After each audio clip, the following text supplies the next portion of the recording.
Good morning students, myself Shan Patel.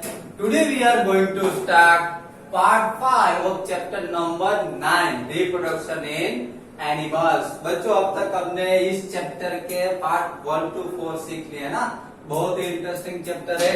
Part 1 to 4 हमने सीख लिया। आज पार्ट 5 में हम डेवलपमेंट ऑफ द एम्ब्रो, एम्ब्रो का डेवलपमेंट किस तरीके से होता है उसके बारे में समझेंगे। Okay, see here. Fertilization results in the formation of zygote which begins to develop into an embryo। जैसे कि बच्चों हमने लास्ट लेक्चर में देखा था कि जो मेल रिप्रोडक्टिव ऑर्गन जो होते हैं उसमें से स्पर्म प्रोड्यूस होता है। ओके, फीमेल रिप्रोडक्टिव ऑर्गन जो होते हैं उसमें से ओव्यूम एग प्रोड्यूस होता है। जब ये स्पर्म जो है जब ओव्यूम में एक के साथ जब कनेक्ट होते हैं दोनों तो फर्टिलाइजेशन प्रोसेस होती है, समझा था ना।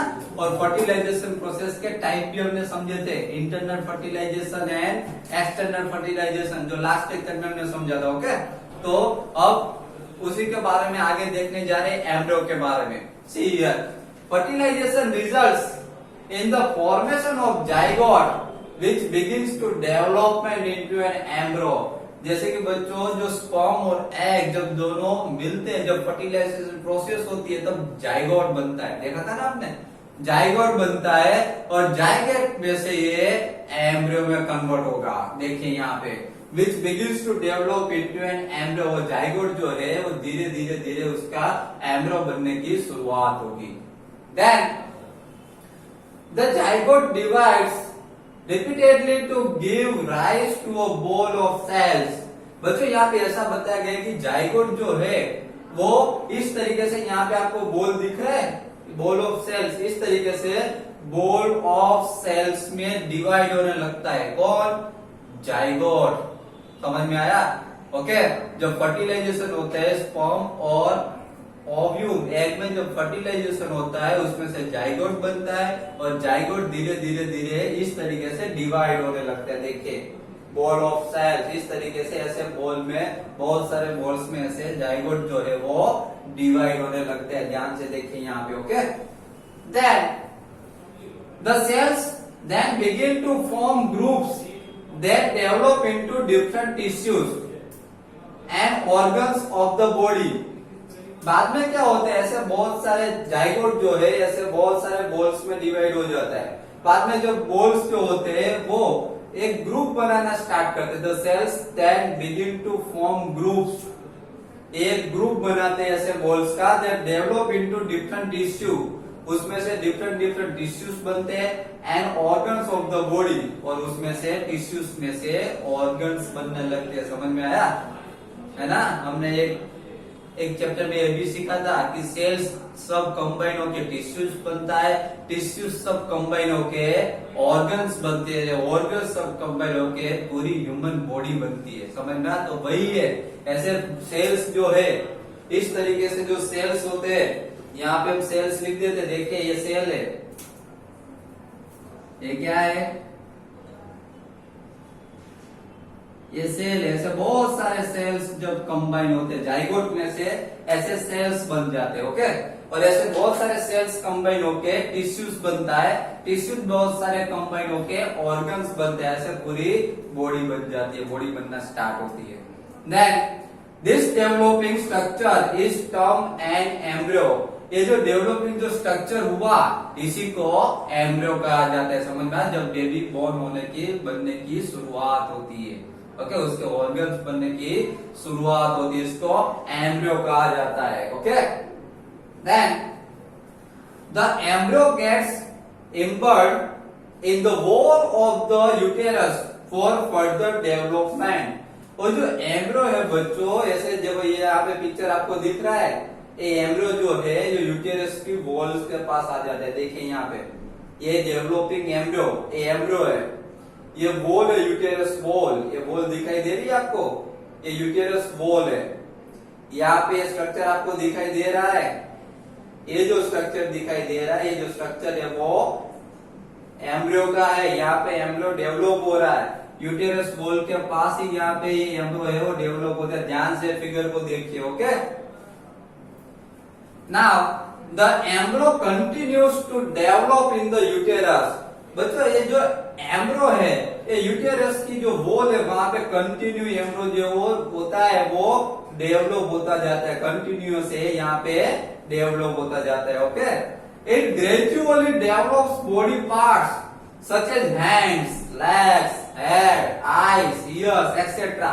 यहाँ पे एम्ब्रो में से बाद में धीरे धीरे जो न्यू बॉर्न बेबी होता है उसके बॉडी पार्ट्स डेवलप होने लगते हैं, like hands, legs, head, eyes, years. ये सब धीरे धीरे यहाँ पे एम्ब्रो में वो न्यू बॉर्न बेबी के जो पार्ट्स जो होते हैं वो धीरे धीरे डेवलप होने लगते हैं। समझ में आया? Okay, now the stage of the एम्ब्रो in which all the body parts can be identified is called of fetus। बच्चों यहाँ पे क्या बताया गया है कि the stage of the embryo, एम्ब्रो का ऐसा स्टेज जिसपे सब बॉडी पार्ट्स बनने के आइडेंटिफाई हो जाए। जितने भी बॉडी पार्ट्स है सब हमको आइडेंटिफाइड होने लगे कि ये लेग है, ये हैंड्स है, समझ में आए, ईयर्स है, सब बॉडी पार्ट्स हमको आइडेंटिफाइड होने लगे। उस प्रोसेस को उसको कहते हैं फोटस। क्या कहते हैं? उस स्टेज को फोटस कहा जाता है। Okay, then when the development of fetus is complete, the mother gives birth to baby। जब ये फोटस का डेवलपमेंट जब कंप्लीट हो जाता है, सभी पार्ट्स डेवलप हो जाते हैं, तब बाद में मदर जो है वो बेबी को बोर्न देती है। पता है ना, आफ्टर 9 मंथ बेबी को बोन देती है। समझ में आ गई बच्चों ये पूरी प्रोसेस? एक बार फिर से मैं आपको प्रोसेस शॉर्ट में रिपीट करवा दूं। देखिए, सबसे पहले तो क्या होता है, जब सबसे पहले तो जो मेल रिप्रोडक्टिव ऑर्गन जो होता है उसमें से स्पर्म प्रोड्यूस होता है। बाद में फीमेल रिप्रोडक्टिव ऑर्गन जो होता है उसमें से ओव्यूम मींस एग प्रोड्यूस होता है। जब स्पर्म और ओव्यूम एग जब दोनों मिलते हैं तब फर्टिलाइजेशन प्रोसेस होती है और उसमें से जाइगोट बनता है। क्या बनता है? जाइगोट। समझ में आया? बाद में वो जो जाइगोट जो होता है वो जाइगोट में से ऐसे सेल्स में डिवाइड हो जाता है।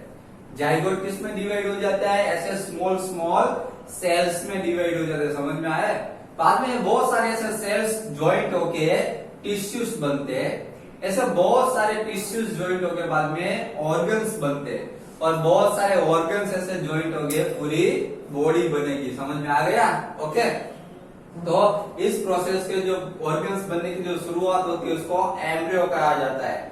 एम्ब्रो यहाँ पे देखें, एम्ब्रो का पिक्चर यहाँ पे दिखाया गया है कि जो यूटेरस जो वॉल होती है वहां पे एम्ब्रियो की शुरुआत होती है। धीरे धीरे यहाँ पे एम्ब्रियो जो है यहाँ पे धीरे एम्ब्रियो उसकी साइज बढ़ती जाती है। समझ में आया?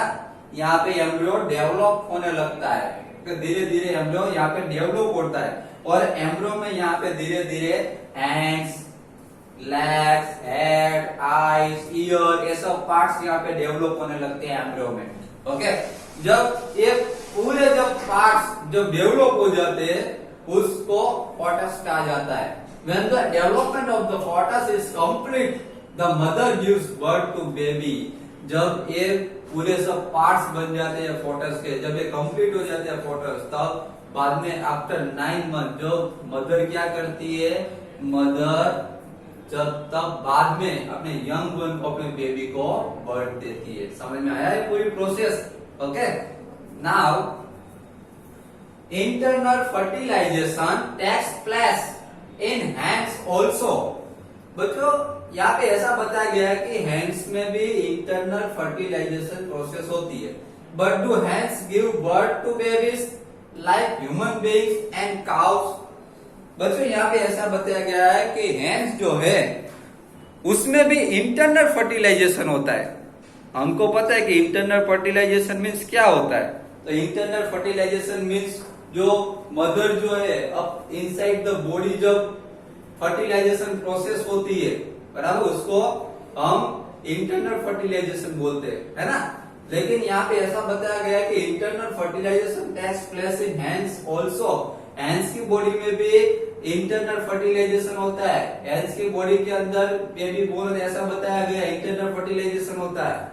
है ना। लेकिन हमको तो पता है कि हेंस तो क्या करती है, हेंस तो एग रखती है, हेंस तो क्या करती है, एग देती है। वो तो एक तो बाहर ही देती है ना, इनसाइड द बॉडी तो देती नहीं, समझ में आया। तो यहाँ पे ऐसा क्यों कि इंटरनल फर्टिलाइजेशन क्यों होता है हेंस में, तो हम समझ के देखे। But do hens give birth to babies like human beings and cow. Hens जो है और ह्यूमन बीइंग की तरह या फिर काउ की तरह अपने बेबी को